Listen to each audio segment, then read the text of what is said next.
আওয়ামী লীগ নেতারা এখন জামায়াত কর্মী। কুমিল্লার তিতাসে কর্মী সম্মেলন ঘিরে ব্যানার পোস্টারও ছাপিয়েছেন ৭ জন। তারা আওয়ামী লীগের বিভিন্ন পদেও ছিলেন, যদিও জামায়াতের দাবি তাদের আদর্শেই বিশ্বাসী সবাই। এটিকে বর্ণচোরা রাজনীতি হিসেবে দেখছেন সচেতন মহল। ওয়ালটন টেলিভিশন মাত্র ২৫,৪৯০ টাকায় পাচ্ছেন গুগল টিভি। মোহাম্মদ হানিফ তিতাস উপজেলার মজিদপুর ইউনিয়নের ৪ নম্বর ওয়ার্ড আওয়ামী লীগ সভাপতি ও ইউপি সদস্য।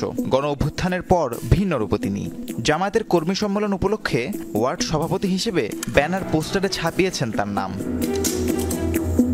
হানিফের মতো ওমর ফারুক, শামীম খান, আবুল কালাম সহ আরো ৭ জনও ভিন্ন রূপে, অথচ সবাইকে আওয়ামী লীগের নেতা হিসেবেই জানতেন এলাকাবাসী। ছিল পদ পদবি। স্থানীয় জামাত নেতাদের দাবি আগে থেকেই তাদের আদর্শে বিশ্বাসী ছিল তারা। রাজনৈতিক প্রেক্ষাপটের কারণে এতদিন আড়ালে ছিলেন সবাই।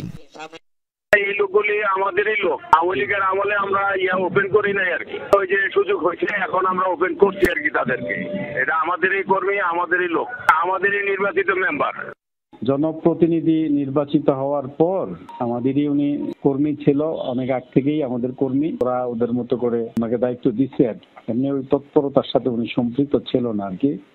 বিষয়টিকে বর্ণচোরা রাজনীতি হিসেবে আখ্যায়িত করছেন সচেতন মহল।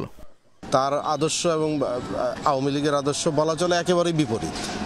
এই অবস্থায় আসলে এরকম কাম্য না, এরকম হওয়া তো উচিত না। বৈরী এবং অনুকূল যে কোনো সময়ে কিন্তু আমার আদর্শের রাজনীতি করা উচিত। এরকম না করলে প্রকৃত অর্থে জনগণের কাছে তাদের যে বার্তা এবং আদর্শের কথাগুলি বলবার জায়গাটা, সেখানটা কিছু কিছু ক্ষেত্রে প্রশ্নবিদ্ধ হওয়ার সম্ভাবনা আছে। আজ ও আগামীকাল তিতাসের মজিদপুর ইউনিয়নের বিভিন্ন ওয়ার্ডে অনুষ্ঠিত হচ্ছে জামাতের কর্মী সম্মেলন। জনশক্তি স্তরের সর্বশেষ রাহিম সারোয়ার, যমুনা নিউজ। তখন সে বিভিন্ন নির্বাচনে